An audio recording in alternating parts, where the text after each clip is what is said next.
We call it people technology.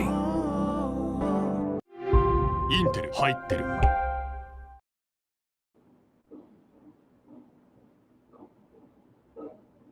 Match 28 then is where our attention lies on this Super Sunday, a double header in the IPL 2021. We're a few minutes late because we were just trying to wrap our heads around why David Warner is not making a Sunrisers Hyderabad 11. But that's the big story of the day. We'll be discussing Hyderabad against Rajasthan. It's match 28 at Delhi, which was home to perhaps the game of the tournament last night between the Mumbai Indians and the Chennai Super Kings. It's an afternoon game. It's a game that involves two teams that, unlike Mumbai and Chennai, find themselves in the wrong half of the table.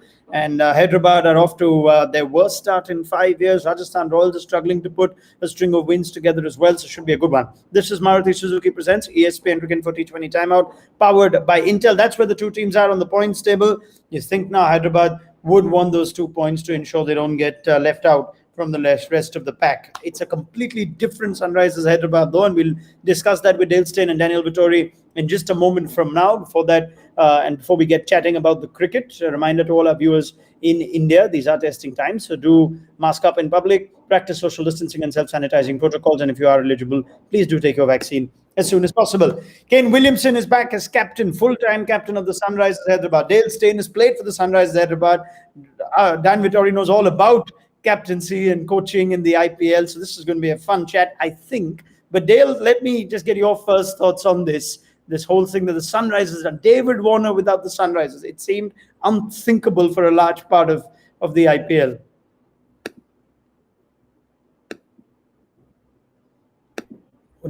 Dale's muted, at least to me he is. Can you hear me, Dale? There are no words that adequately sum up the situation. So clearly Dale's trying to get that right. But I can see Dan's chuckles getting through to me, so I'll go to him first up. Not only is he off as captain, he doesn't make the 11, Dan. Yeah, I mean, there's a lot to sort through, isn't there? I think we discussed the captaincy last night, and when a team's at the bottom, they sometimes think a change can be for the good, albeit a difficult one with David Warner, as we spoke about, being the heart and soul of Sunrisers. He's been so successful for such a long period of time. He's won a championship for them. I'm pretty sure he's won an orange cap because he's been such a destructive top order batsman, and he's never really let them down as a batsman or as a captain or as a fielder. I think the effort and energy that he gives into every game is exceptional. So that's the captaincy side of things. Then to go to the next step of actually removing him from a playing 11 is, it takes a lot to work through. And you could argue that David Warner is the best overseas batsman ever to play in the IPL. So for him to fall from that level to not even making a playing 11 means there's obviously some things going on. There's a big think tank involved in Sunrisers from Tom Moody, Trevor Bayliss, Laxman, Muralitharan. They've obviously worked through some stuff and thought that maybe giving Davey a break is the right thing at this stage. Wow, all right. It still seems a bit of a shock. And Dan said it was staggering when the news broke yesterday. Dale, you've been part of that franchise before. Could you ever imagine a day where not so distant future where David Warner wouldn't make it to a Sunrisers 11? That's strange. Can you hear me? Firstly, Yes. Now you've got your voice now. Yeah, go on, man.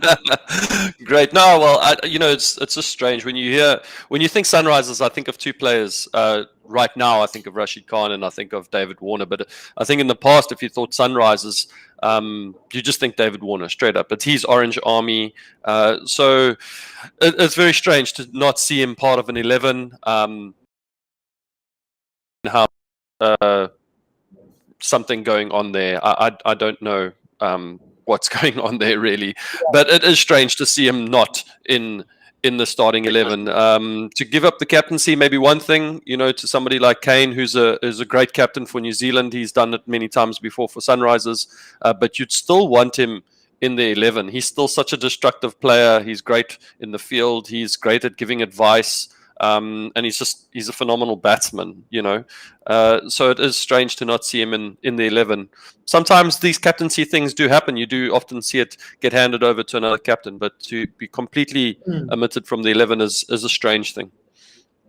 Okay, I'm going to have to ask both of you, maybe Dan more, to speculate a little, because we don't know all the details. We don't know if it was Warner who put in his papers or requested the change, or whether it was the franchise that did it. It seems like, from whatever we're gathering, that it was a call made by the franchise. And Tom Moody, in fact, speaking ahead of this game, has said that David Warner was shocked, but he understands the direction in which the franchise wants to head. Now, Dan Vettori's been part of franchise management in the past. He knows what they like, so he's got some foundation to speculate. Have we seen David Warner for the last time in a Sunrisers side, or is this just a break? Because from what I'm gathering, this could very well indicate that for whatever's going on, maybe the franchise is moving beyond David Warner ahead of a big auction next year. Or am I jumping the gun there, Dan? Well, I think there's two things. I don't think this decision is made without ownership being involved. I think they would have discussed the matter. Would have had to have gone through them because of what everyone's spoken about, how much David meant to the franchise and how successful they've been. And secondly, it is to go from where he was to now where he is means he can't be part of their retention. They must have moved on halfway through the season and have decided that they need to make a clean break and look at some other players, look at some options, look at potential other players that they will retain. Considering at the start of the season, it would have been 100% foregone conclusion that Warner would have been one of those guys. But obviously things have changed in the last 6 to 7 games. He's been taking them to the IPL playoffs for the last 5 years, Dale. He's taken them to a final. He's won a championship. And they have had tough starts and overcome it. So what's suddenly changed in a matter of 5 games, do you reckon? And just in terms of understanding the franchise and David Warner's role in it, he has had a tough time of it personally as a batsman, even for Australia, going into this tournament. But what's changed?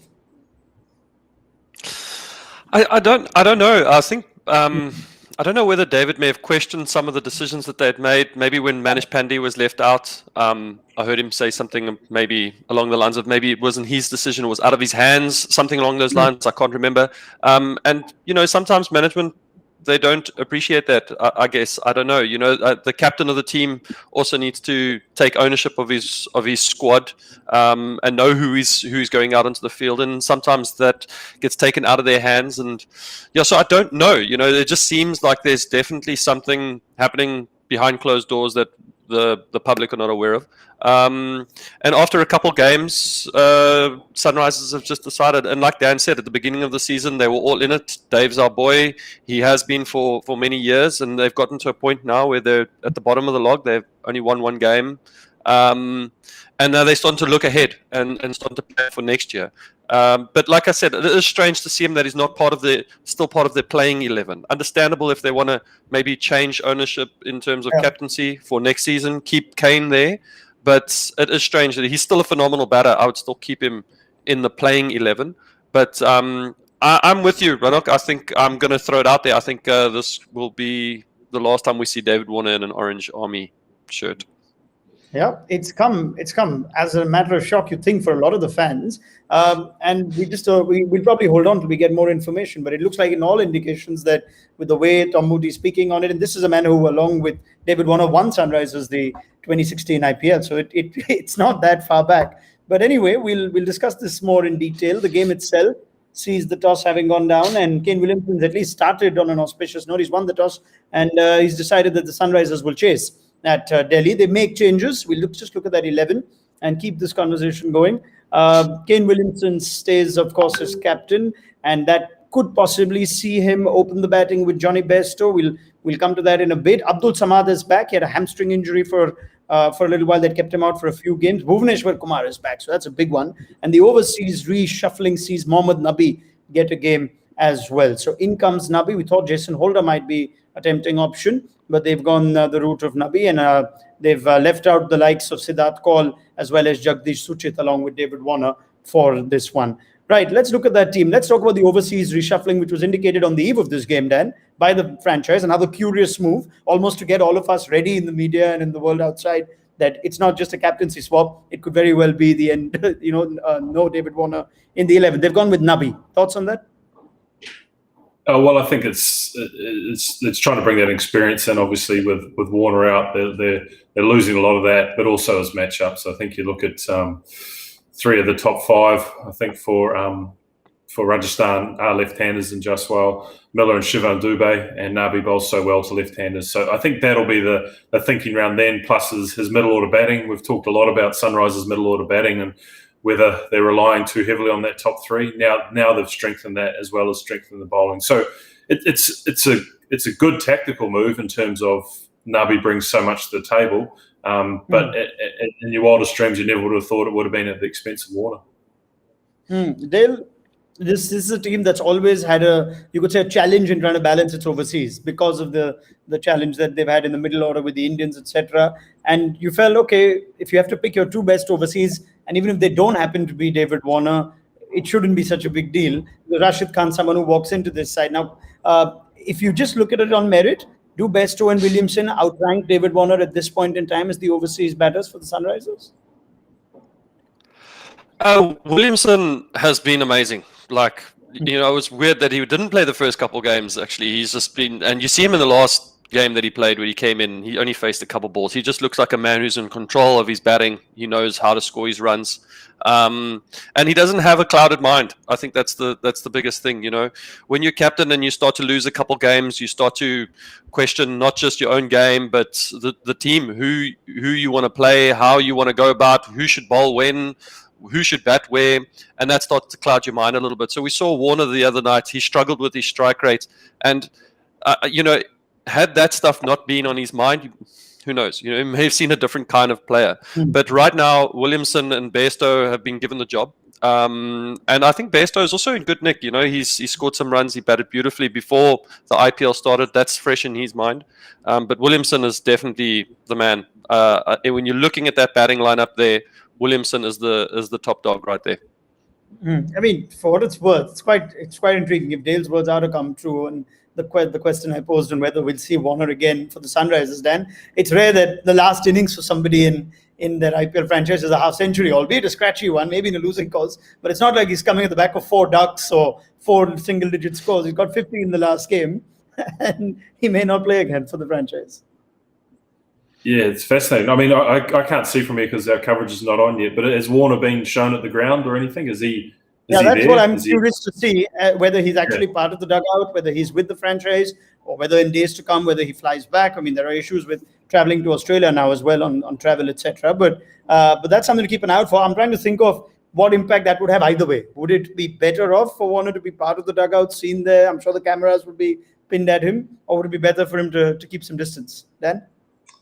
Well, I mean, it's going to be a fascination for us three, for every cameraman in the IPL, for every media speculation.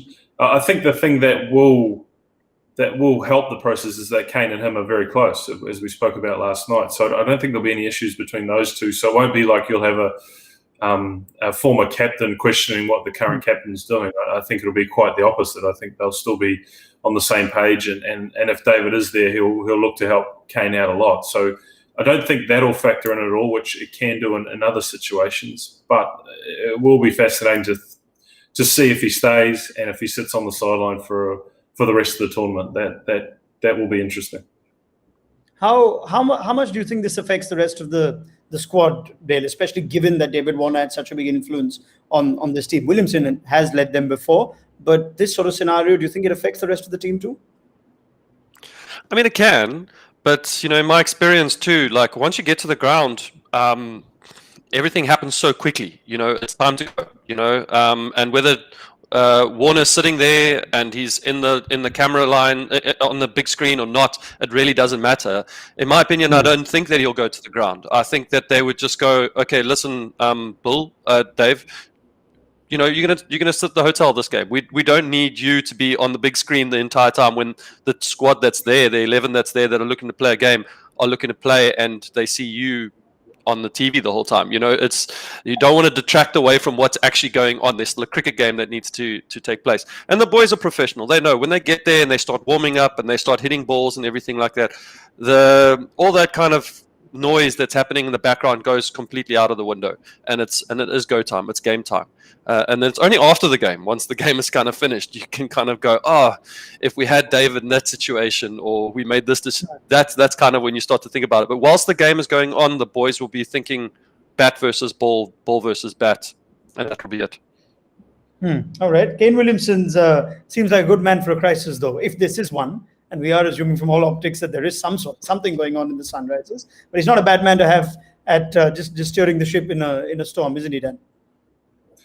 He might not know what's going on. He might just be in his own little world, captaining teams, having some throwdowns and scoring 50 off 30 balls. He's very content. Kane just gets on with things and doesn't buy into any histrionics. So, I mean, it'll still be tricky for him. And I've said a couple of times now, I think the fact that their relationship is close will allow it to transition pretty smoothly. And he will captain the team in a positive manner, probably in a similar to Warner. But he also captains with what the situation is in front of him, and I think that's what makes him a good captain. That he doesn't go into it with any set agendas. He just sees the game and tries to win the game from what he sees in front of him. And I think that'll be what Sunrisers will rely on in this game. I guess what they would have hoped for, Dale, is having as much experience back, and Bhuvneshwar Kumar's return to the 11 couldn't have come any sooner. Yeah, I'm happy to see Bhuvi back. Love Bhuvi. He's a great bowler. Happy to see him back.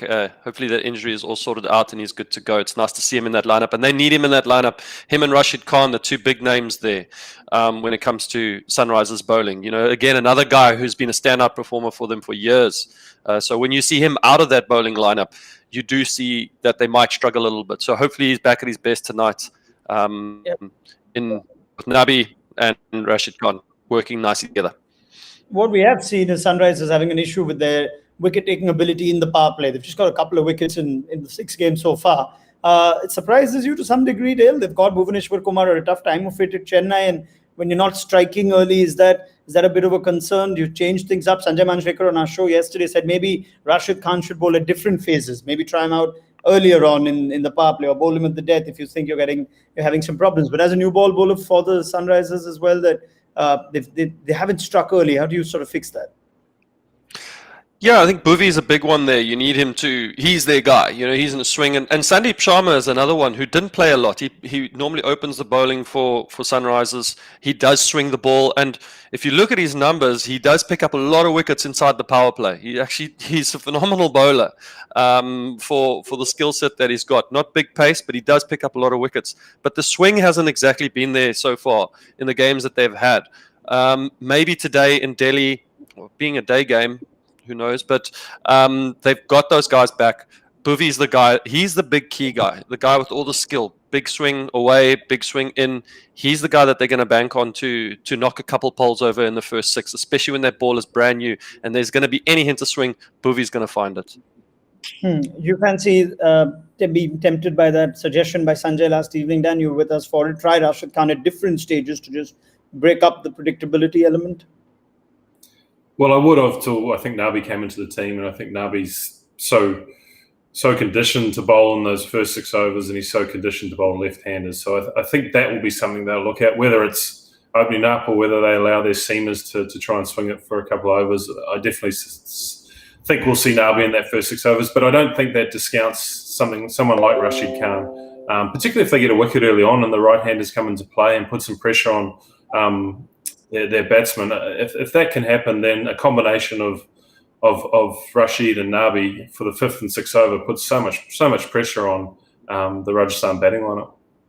Well, there's one more left-hander that Mohammad Nabi has the option of bowling to, because Rajasthan have made a couple of changes of their own. Shivam Dube has actually been left out, so that's a call that they've taken, a strong call, leaving out the capped India all-rounder. He hasn't had the easiest time of it, especially with bat and with each game being underutilized with ball. It's a debut for Anuj Rawat, picked up 2 auctions back. The left-handed wicketkeeper batsman from Delhi is 21 years of age.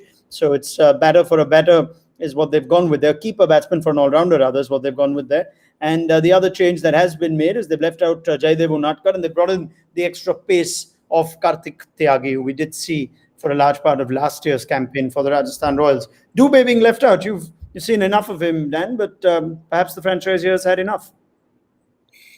Yeah, I mean, they have given him opportunities. They've batted him up the order, and they've put some expectations in him and probably given him some confidence to take on the game. But bar one game, probably his performances haven't been up to that top 4 or 5 batsmen. He's still got runs, but they haven't been in the style that they probably want from from a middle order player like him, and this may just force themselves to bat Miller up the order. And I think we've all talked about David Miller with his experience and his success in the IPL, albeit possibly from Kings 11 days.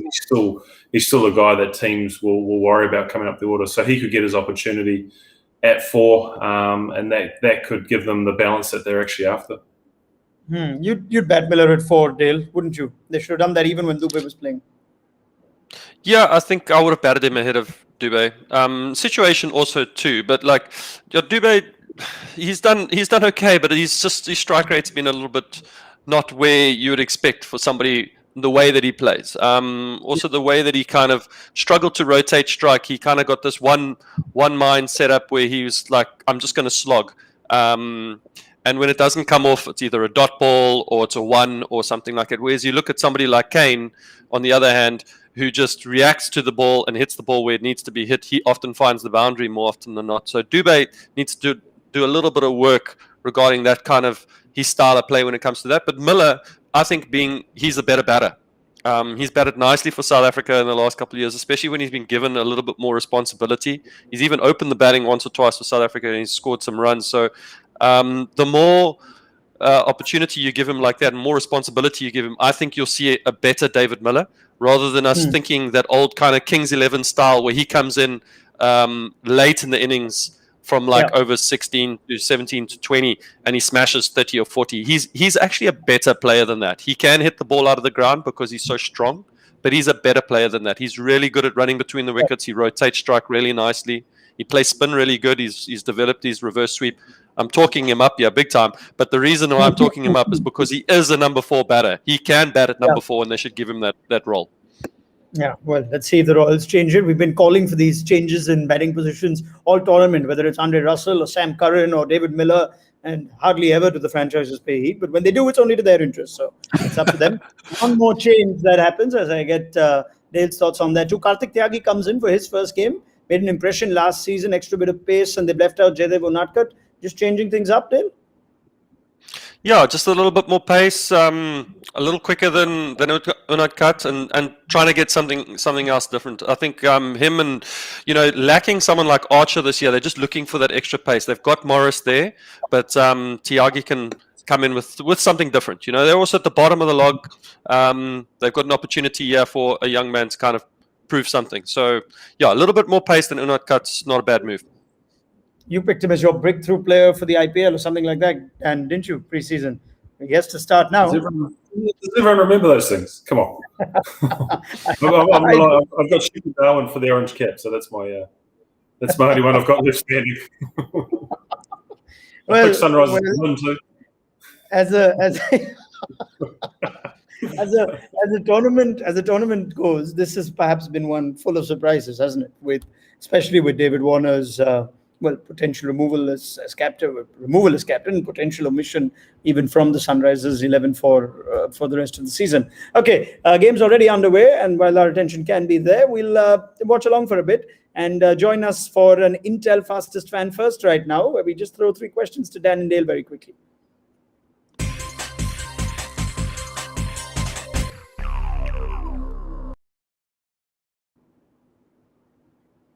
Okay, 3 questions coming your way, boys. You know how this works, related to the Sunrisers and to the Rajasthan Royals. And we do have one of our Intel Fastest fans asking these questions. So let's go to Soumya Iyer for our first question.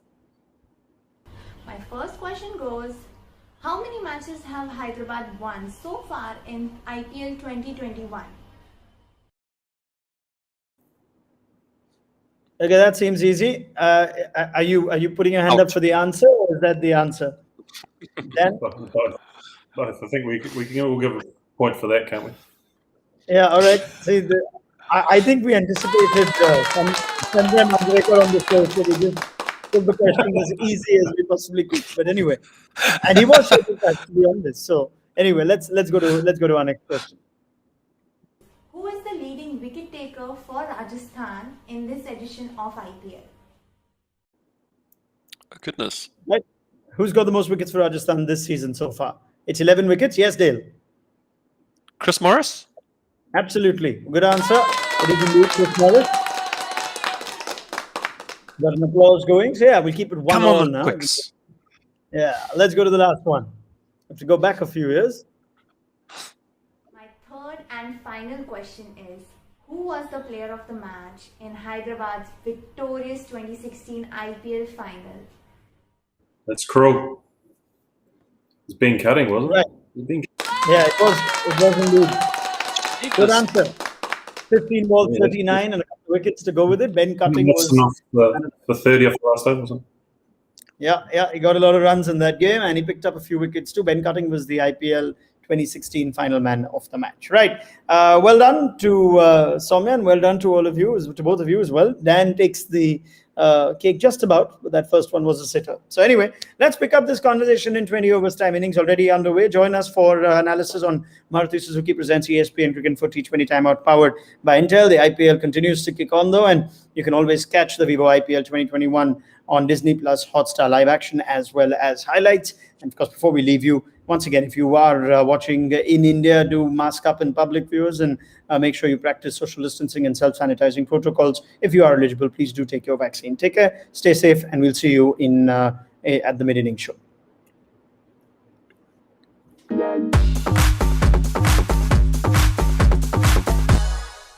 We call it people technology. インテル入ってる